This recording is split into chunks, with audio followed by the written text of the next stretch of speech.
Let me show you its features.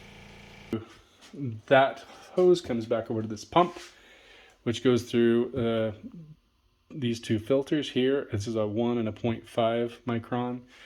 And then it all comes back to here. This holds the hoses on, clips into there. It's off here.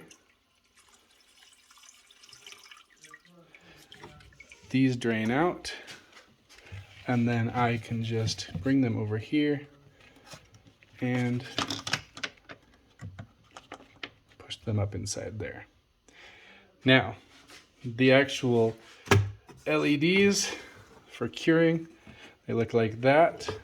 This whole station pulls off and hangs up on a couple screws. So then when I'm done, I can just put the lid on and good to go. To turn it all on, and there's a switch right here. And this is what it looks like when it's all running.